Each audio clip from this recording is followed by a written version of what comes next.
What's up, guys? We are at Sandstone Peak, as you may have noticed in the last video.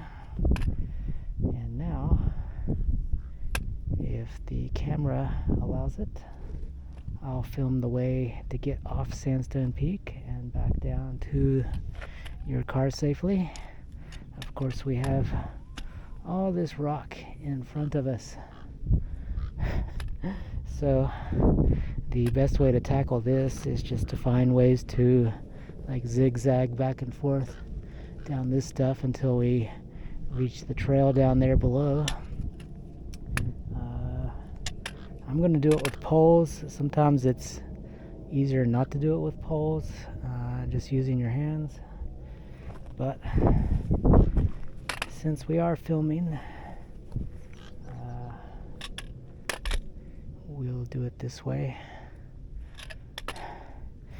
Let me see if I can point the camera down towards the trail as I'm descending off of this.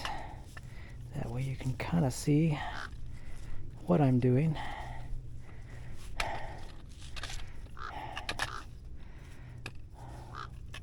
This crow is not too happy with me being up here, so we're going to give him some peace. Start getting off this. So, find the best thing to do is just find a break and then just follow it down. Ooh.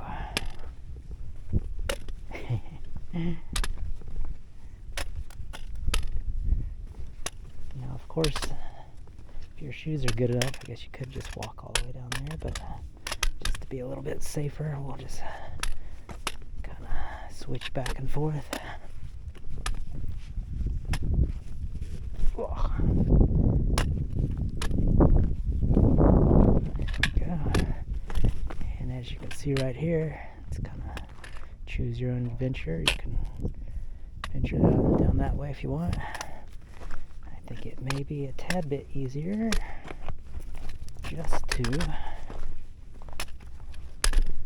walk around this way. And here we have some nice trail that we can walk on.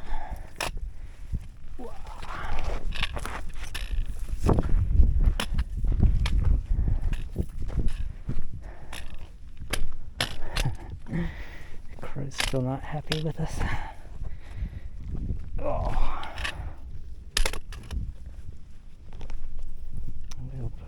think I did pick a little bit steeper than I wanted, but if we take our time, I think we'll be okay. Oh.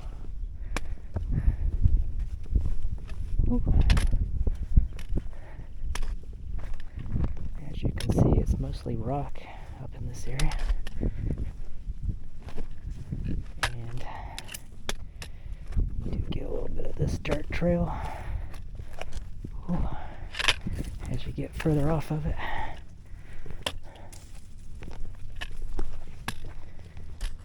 Oh yeah. There we go. And looks a little bit easier just to go this way. Ooh. And it is handy to have these poles because everything up here is like loose gravel. In fact, just walking up this thing a minute ago on our last video, did take a little bit of a slip there, but caught myself directly with the pole. Same thing coming off of Tri-Peaks. I did slip in the gravel up there and was able to quickly recover because I had my poles.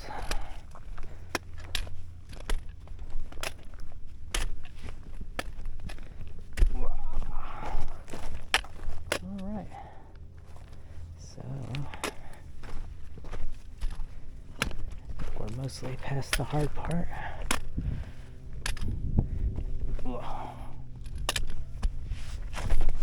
Woo.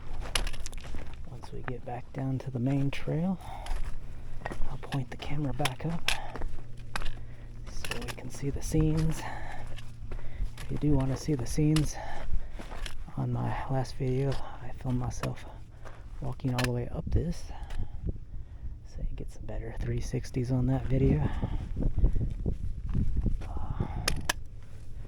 Just search for Tri-Peaks Trailhead to Sandstone Peak, and that'll get you there.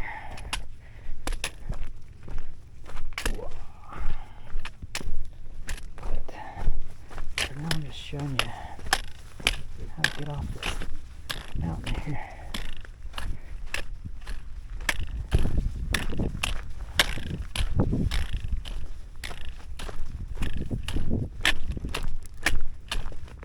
Kind of boring here, but once we hit the granite steps, it'll be more interesting.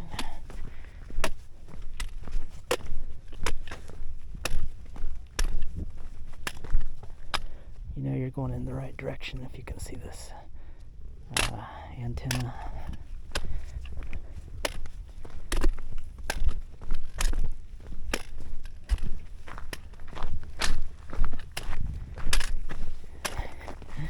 And a few videos ago,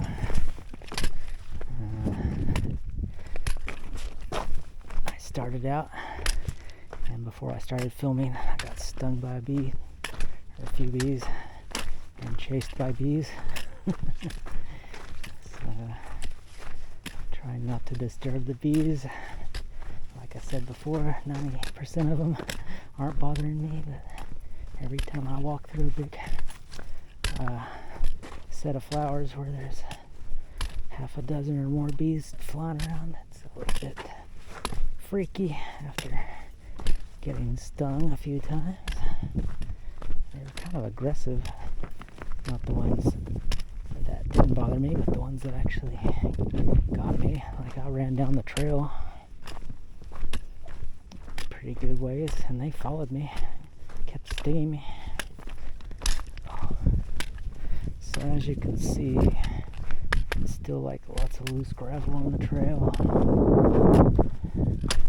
and should be descending down. Where do you see this big boulder here? And we're going to descend right next to it.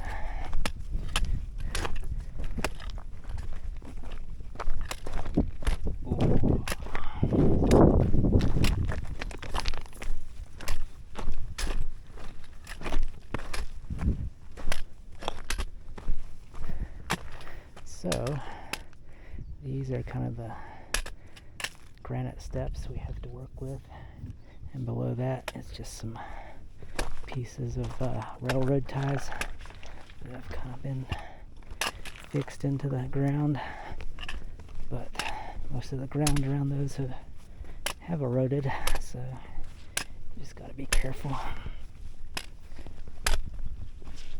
This is all just a big piece of sandstone conglomerate, and it's pretty sticky, lots of friction to it, so if you have a good pair of hiking shoes you should be okay.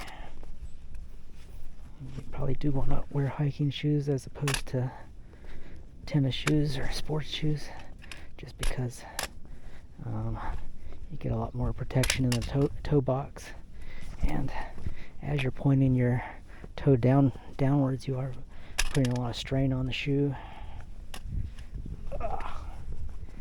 As you descend, so the toe box actually helps with your stability. Oh. Lost my pole there for a sec, and as you can see, it's just a series of step downs off these railroad ties.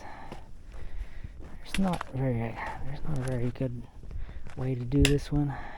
You just gotta maybe sit down. It's not worth trying to do a lunge down that thing and fall over. Alright, so we are back to the main backbone trail here, so let's put the camera back up a bit. And if you came counterclockwise on this loop through the Mishe Mokwa trail, you would have come out over here, and that is signified by this backbone trail sign here. But the way back to the parking lot is this way, which it should say on this sign here, and it does. Parking lots this way. Alright, let's go do that. And depending on how well this camera does, we may be able to see like the lakes down there, Westlake Village and all that on the way down. Looks like we got a pretty decent trail right here, so give the poles a rest.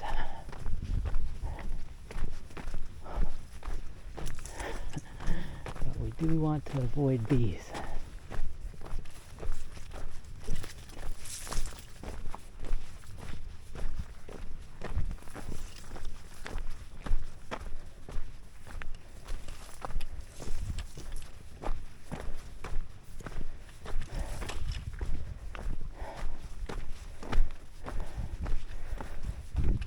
It's in September, and I'm hiking in the middle of the day in the afternoon. I may have started about 10:30 or so, and I firstly walked to Split Rock, and I didn't film that today, but I filmed it last week. It was very hot, and today I filmed coming from Split Rock to Tri Peaks, so check out that video. And then I further filmed going from that Trail Peaks cutoff all the way to the top of Sandstone Peak. Show you guys how to get up that thing. And then this video will complete the series, just showing how to get back down to the parking lot. The parking lot was full, so I had to park a little bit up the road just on a turn off. I'm guessing that was okay because as soon as I started walking towards the trail, a ranger drove by, and he didn't seem to be bothered by my cars being parked there on the side of the road.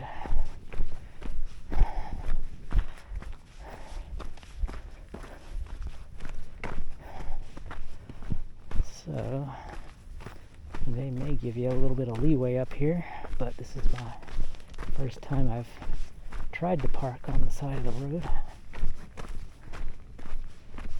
I drive a Prius Prime, and one of the aerodynamic features of that car is it's very, very low as far as the body goes. At the front of the car, it's very, very low to the ground, so it keeps any wind resistance from blowing up under the car. But the problem with that is at this Mishe Mokwa trailhead parking lot, it is a bit of a step down off the main road into the parking lot. So if you have a Jeep or something, you might want to consider using that vehicle if you're out here hiking, just because it's a lot easier to park parking lot itself is pretty uneven, full of jagged gravel, entrenched gravel, like large pieces. So you can, in a smaller vehicle, get in a little bit of trouble as far as going over those things. It's like a mini off-roading experience right there. I did pull into that parking lot today, but there were no spaces available. So I got in there for nothing.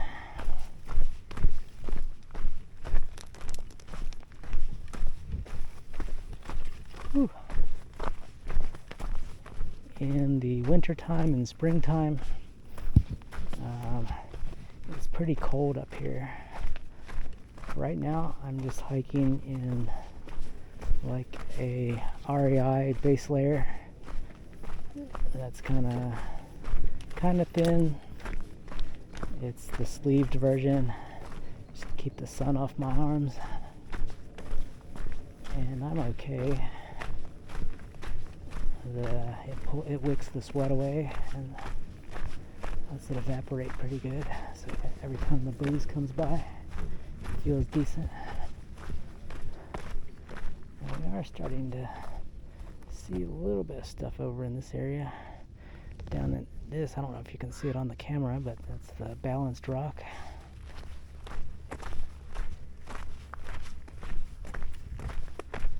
There is a trail from Split Rock to the balanced rock, but it's not a maintained trail. However, there were a group of hikers over there today when I came through, so apparently it's good enough to hike on. Like a group of people were able to do it. Looks like it's a bit of a uphill battle getting up to that, and I do see some trails in the area around the balanced rock, so it looks doable. And in fact, you may even be able to climb up to the peak there somehow, or the local peak.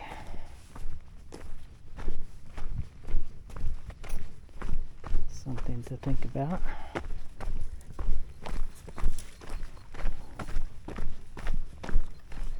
And like I said, it is cold up here during the off season, so you do want to do like 3 layers. You want like a base layer, like something I'm wearing right now, and then you're going to want to pack a fleece mid layer, polyester fleece mid layer that can also wick sweat away from you. And then you're going to want like a rain shell of some sort, or wind shell. Because one time I came up here in the, I forgot, winter or spring, and I started off just wearing like a merino tech, merino wool base layer. And by the time I got to the top, it was freezing, so I had to put on all my other layers. And even with all my other layers, my hands were frozen. Like, they were numb from being so cold.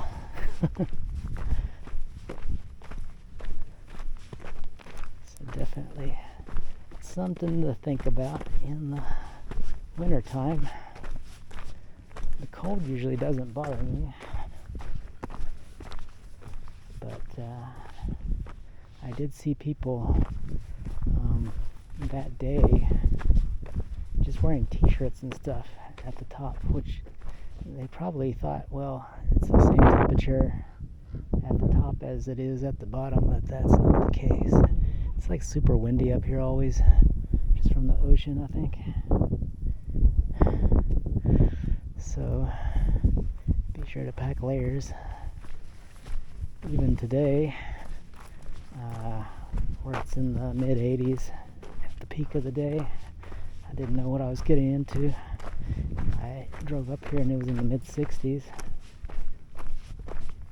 and so I did bring a rain shell and a merino tech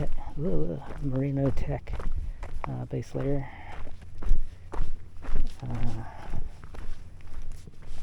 That I use when it's like between 50 and 70.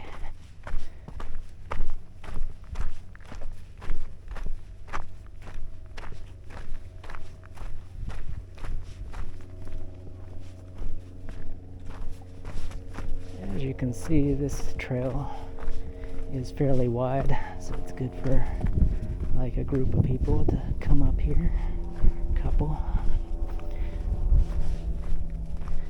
And if you're just doing like the parking lot to the peak, it's a pretty quick hike, so just something to do in the morning time for an hour or two if you're not looking to spend the entire day outdoors.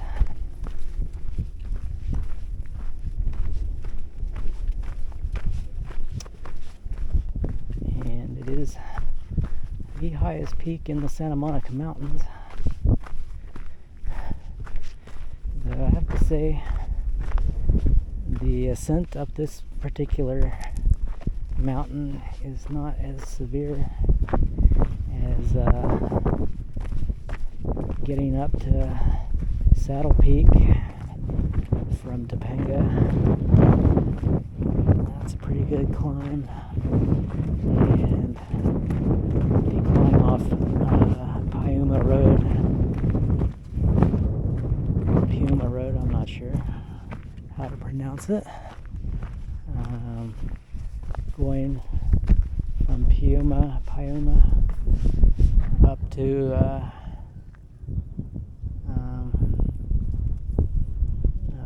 I'm not sure what the next trail is, but going up the Backbone Trail off Piuma next to Malibu Creek State Park.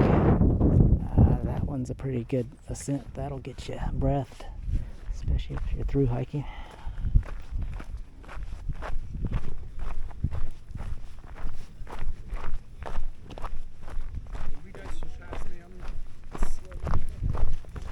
Hello.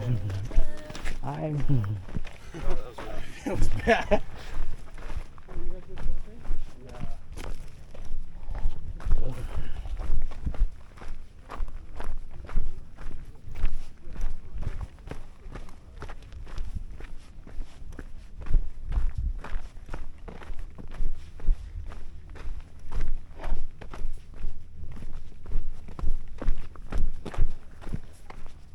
There is lots of gravel even on this area of trail, so it is a good idea to have poles. I have slid here before and I've caught myself with the pole, so definitely recommended. I use these big aluminum poles that are like indestructible. They weigh a bit more than like a carbon fiber pole, but they've been holding up for years. It's just some cheap ones I bought at Dick's. It's called Cascade Mountain Tech. There's aluminum and they fold up telescopically. They're pretty good. There's a review I did of them on the camphikelive.california.com. So if you want to check that out, I did like a review of them after I used them for about 50 or 100 miles or so. But I've got a lot more knowledge on them since then. They're holding up pretty good.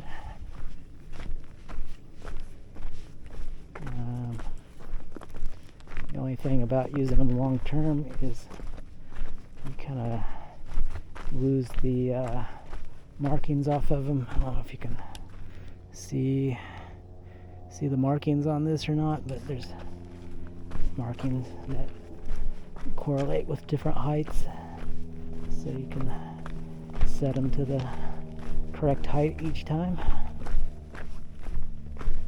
And once they do get a bit muddy and you fold them up, the mud kind of gets in the inside of the next sides up on the tube, and by friction it just wears off the markings on it. But I mean, after years it still has enough of a marking where I can see to set it for my height. But I could see, like, using them for more than a decade, the numbers would eventually erode off of there. The alternative is, when you get home, just before you fold your poles back up, to wash them off really good in water so that you don't have all that dirt in there creating friction and kind of rubbing them off.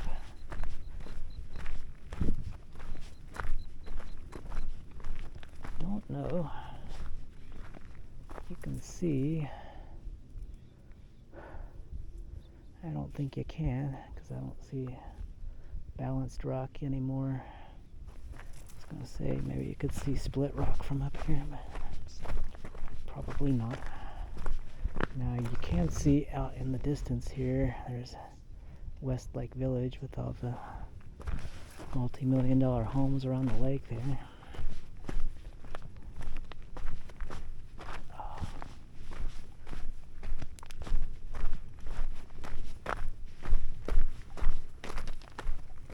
So that's pretty cool that you're high up enough to see some notable sights.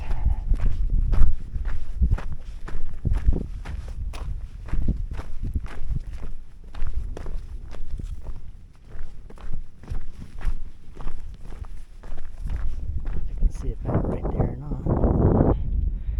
There we go. Probably kind of small in the camera.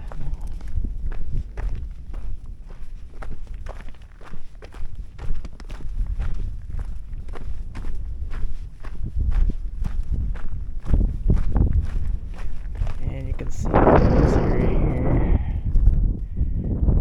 that is totally roads off the slab there, and creates a perpetual inventory of gravel on the trail. And it is slippery over there, so I'm gonna try to stick to the left hand side here.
Some slides down the mountain here. When you're coming up the hill from the other direction and you're looking up this way, you can see someone's tried to put some type of plastic wrapping or something on the side of the mountain to possibly discourage erosion or something. But I'm gonna say that's probably a losing battle. Hopefully it doesn't impact the trail sometime in the future.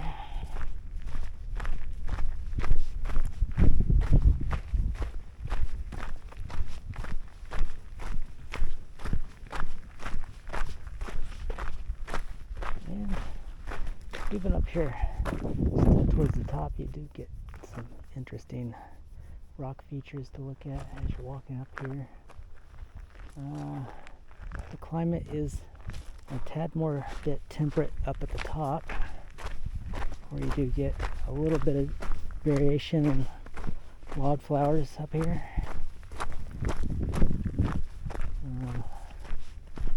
Of course, a lot of this Santa Monica mountain foliage has to do with this, I think that may be a chamise or something. And down here we have the toyon, or Christmas berry bush. Gives nice red berries in the winter time. Look at the shadows on this giant rock right here. Very nice contrast this time of evening. The color palette out here feels like it's a little washed out this time of season, other than the toyon and the occasional healthy chamise. Oh, there's a bunch of bees right here. Ooh. Don't pay attention to me.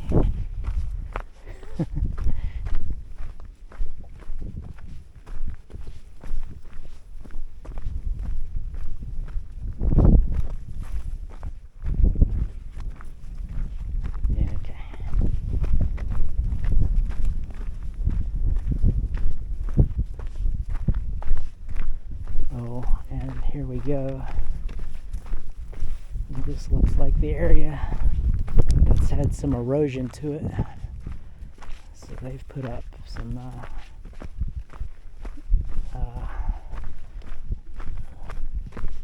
wooden horses or whatever they're called, just to block people from getting too close to the edge here. I don't think this was here last time I was up here. Yeah, okay, so it says severe trail erosion, abrupt, unstable trail edge, stay back from eroded trail edge for your safety. Edge may collapse without warning. Thank you, National Park Service trail crew. So, we're definitely not going to get near the edge of that thing. You can see what it is right there.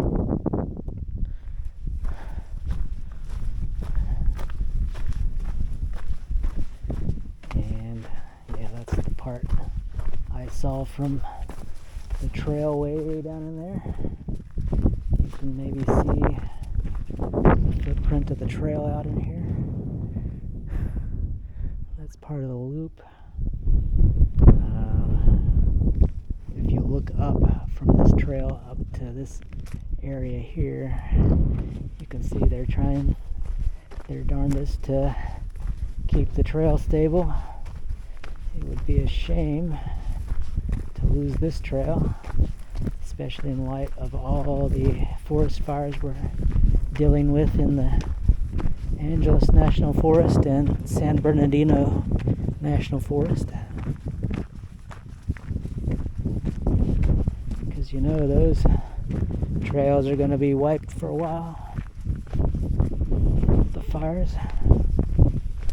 And due to erosion, we lost Santa Anita Canyon after the massive rains took out both the trail and the road coming up to the flats up there where you park.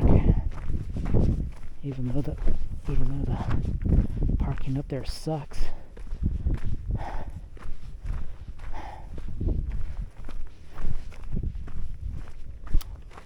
There are some trails that they just opened up that went ahead and got themselves back into the fire recently, so those are shut down once again. The sign back there did say the National Park Trail Service, so I guess they get some funding nationally to keep these things going.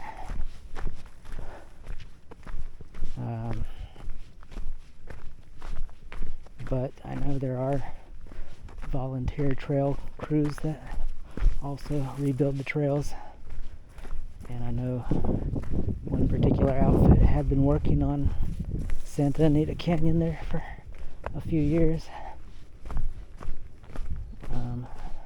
But as far as I know, it's still closed up there, which is a shame. That's a nice shaded hike away from everybody.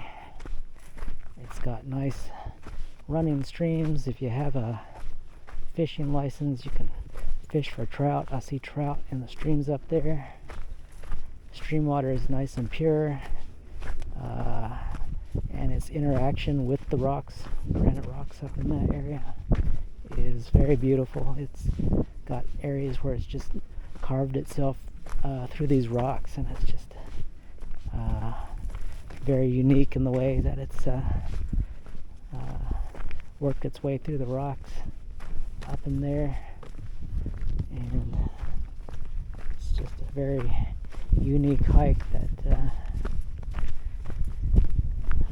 once it's not available, you miss, just because of its uniqueness, I should say. There's some type of offshoot here. I don't think it goes anywhere.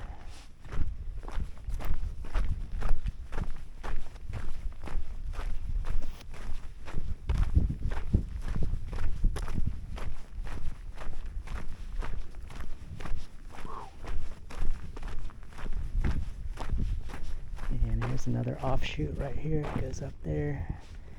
And it's probably just folks wanting to see off the side there to look down onto the ocean.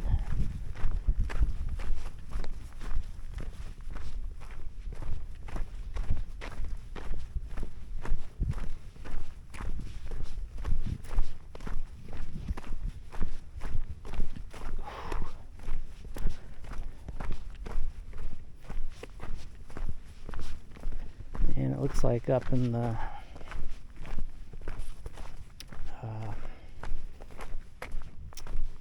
what's it called? Running Springs area up there near Lake Arrowhead. I did see online that there are a lot of price reductions on those homes up in the area. Not only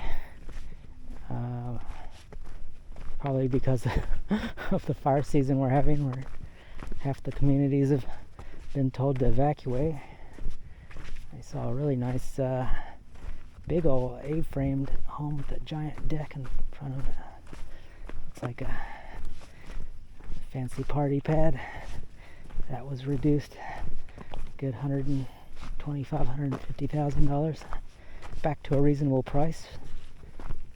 If you've got the kind of money to blow on a getaway place that you don't mind burning down, or at least you don't mind rebuilding every so many years if it does burn down. Problem with that area too is the San Bernardino Fault, or the San Andreas Fault, goes right through that area as well. So even though it would be a nice place to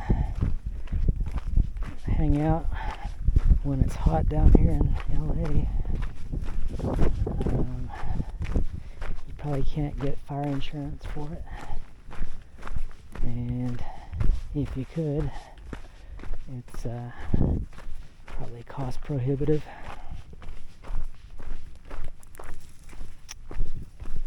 Which is a shame.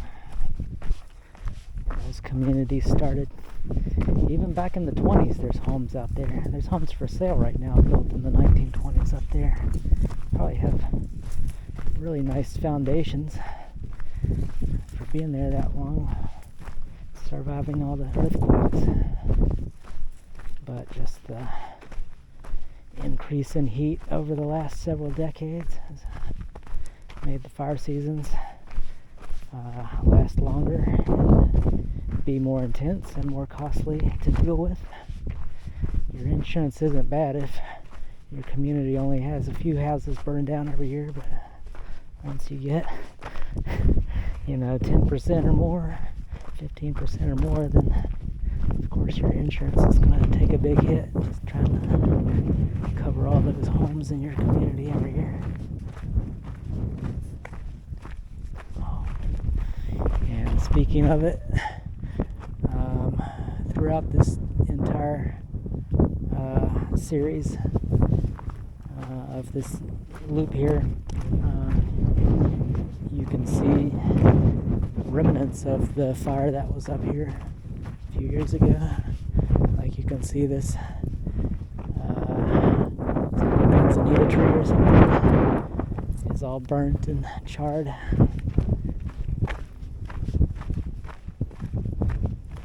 So looks like the smaller bits of foliage are resilient enough to come back, but of course the more complex species that take a lot more they're a lot more finicky in the environment, they're the last to come back, aka these manzanita trees. And it's probably hard for them to come back too. It's like since the area is more arid than it used to be, it's probably harder to get these trees reestablished. I know down in Topanga, just the lack of water and stuff down in there over the last few decades have started to do some damage to the long-standing coastal live oak trees down in there. There used to be a lot more of those when I first started hiking up here 20 years ago, and see those lots of them dead now, and the Park Service has chopped them up and removed them. Alright, we're starting to descend, and I can see my car sitting down there and someone's parked behind me. So we're getting there, we're getting there.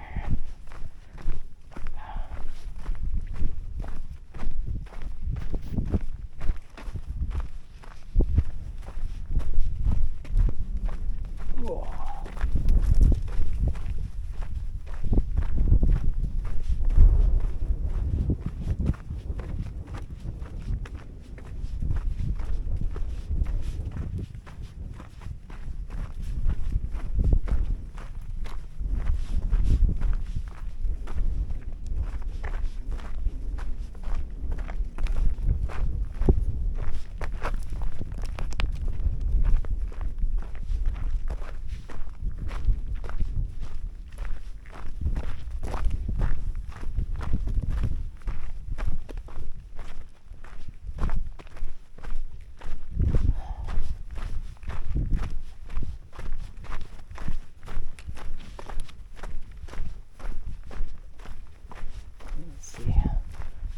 See off in this direction here.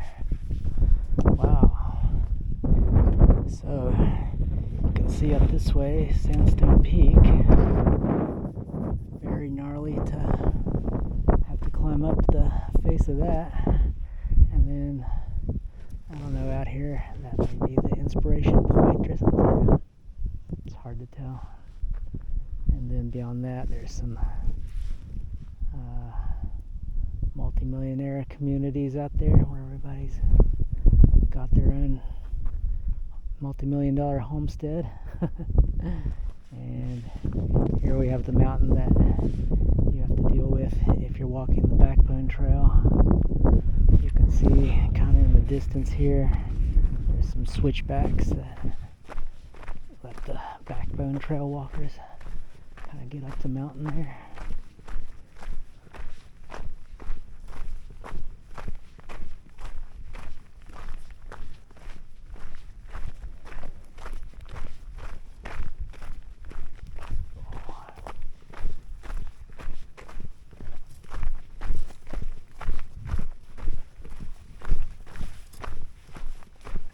let's see, what time is it getting to be?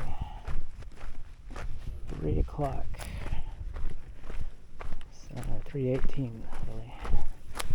So, of course I snacked around, sat around at Tri-Peaks and sat at the picnic table at Split Rock. So I wasted some time doing that type of stuff, changing out my action camera batteries and whatnot. So overall, if you're just kind of lazily doing this trail, you can easily do it in 4 or 5 hours, I'd say.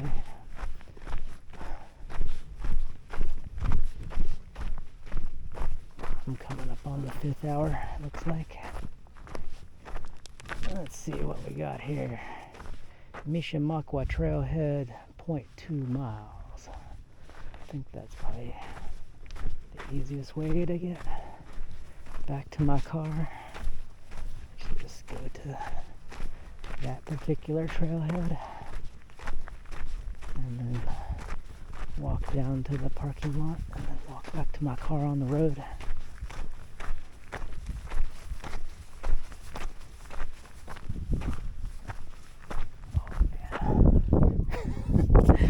After 5 hours, I think I deserve to use the poles coming up this uphill thing here.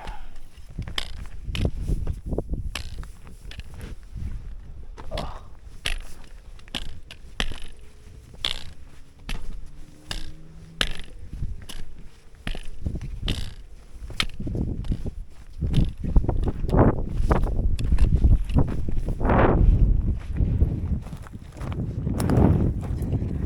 Whoa. Hey. How's it going? Good.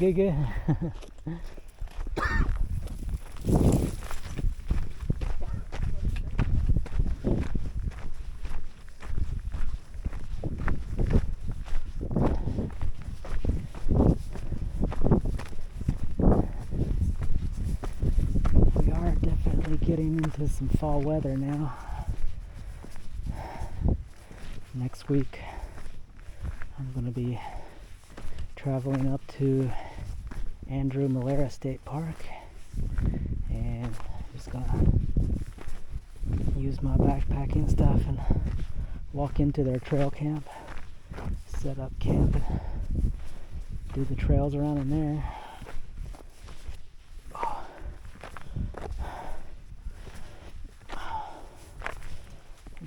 have to be a bit of a minimalist, maybe not bring my fancy lights and my camping battery. That would be a heck of a backpacking trip, lugging that heavy thing around.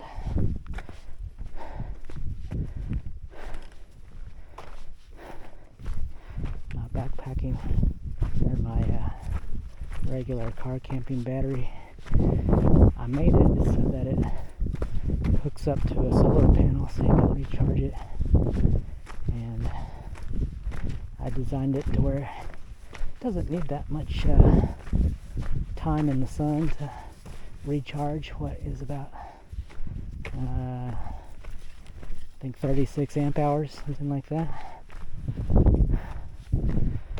So it is decent for keeping your lights on at night and running a RV fan if it's hot out when you're camping. But one of those Anchor power banks that's substantially lighter, that's about 28 amp hours or thereabouts. You can basically do the same thing regarding lighting for your tent situation.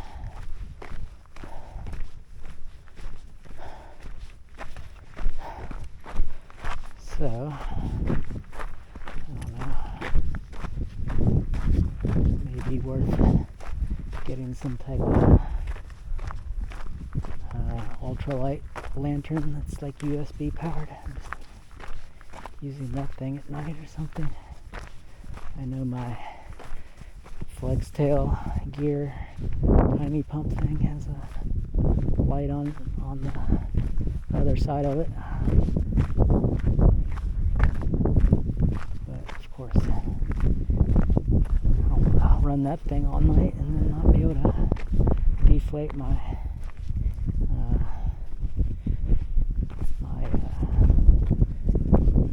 what do you call it? Oh, sleeping pad. Ooh.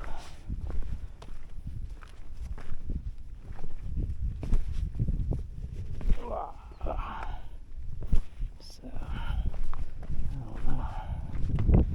Maybe take a trip to REI and just see if they have anything that's ultralight as far as backpacking lighting.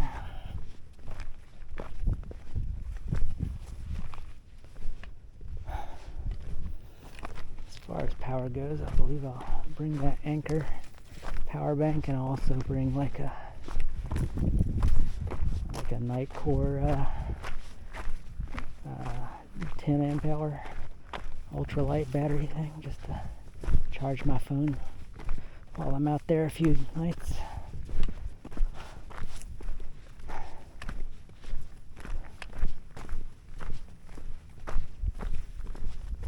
The trail out there at Andrew Malera, I think it's about an 8-mile loop trail, and it kind of goes against the ocean, and there's like a really beautiful clear water lagoon from the river flowing into the ocean right in that area too. That has a nice trail out to it, and there's a miniature loop trail also, and a bunch of tall trees up there. That's kind of neat. Okay, here we are. So we just go right from right here.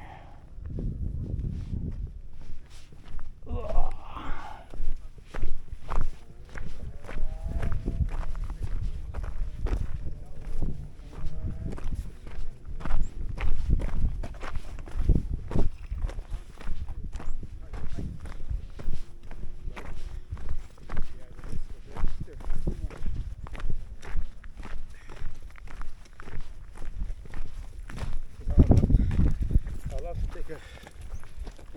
Hello.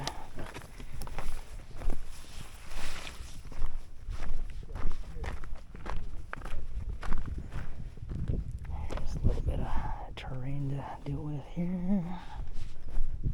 Nothing too challenging, but I'll try not to use my poles.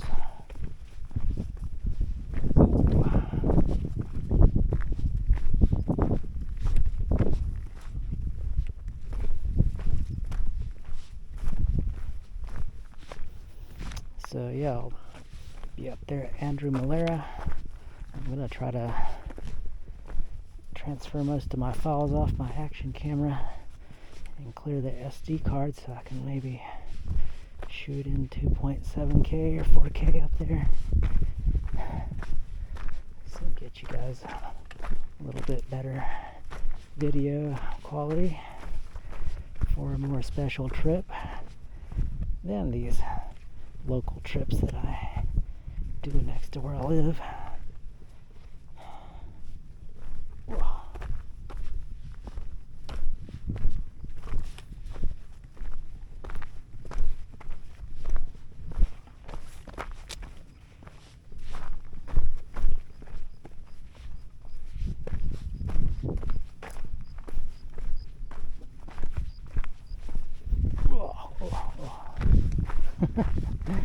Been on the trail for a few hours. I'm starting to feel it now. Didn't sleep very much the last few nights, so may go home and take a nap or something.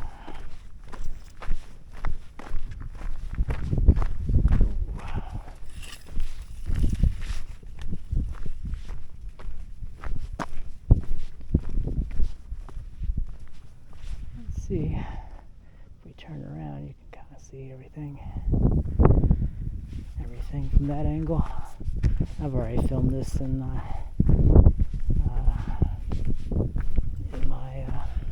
video about the going from this parking lot down to Split Rock. So if you're interested in the sights behind me, you can go to that video and check it out.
Howdy. Howdy. Howdy.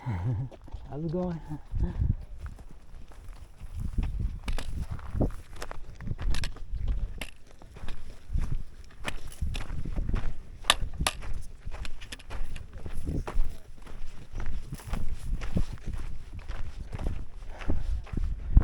Starting to be able to see my car down there.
Whew.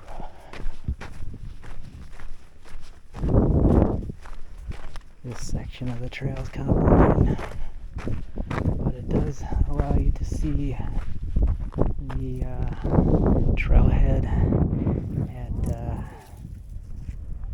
the Yerba Linda or whatever it's called,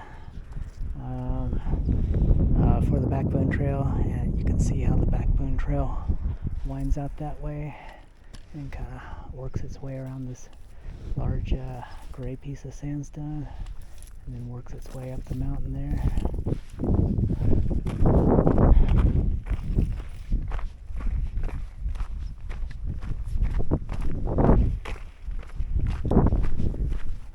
Maybe doable in an ultralight fashion, but some of those passes are rather difficult, even with just like 10 or 15 pounds of weight on your back. Trying to do it with 25 or 30 pounds. Gotta be in some decent shape to do that. If you're willing to do that, you might as well just go out to John Muir or something. This one, it's not really meant to be through hiked. Some people do it.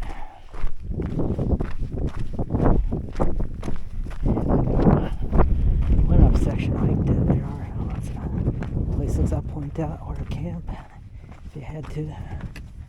But it's not official camping, it's more like low key, don't get caught or don't get a ticket type camping.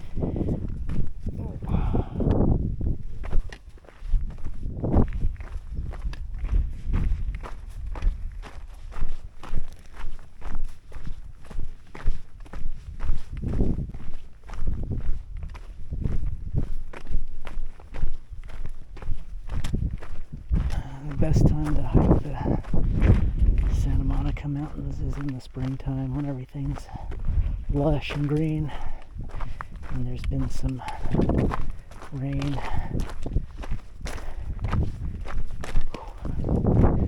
Everything kind of looks a bit withered right now.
Trailhead.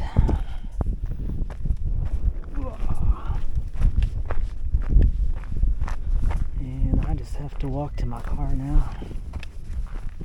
This particular parking lot, it does have a porta potty there, as there are no bathroom facilities on that entire loop. Probably a welcome sight for most. So, this car here, he was here when I came, so I'm not the only one that took 5 hours to do the trail.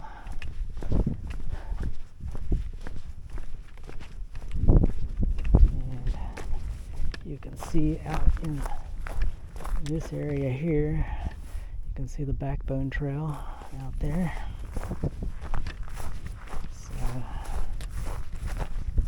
One of the more remote parts of the Backbone Trail. Probably less fun. I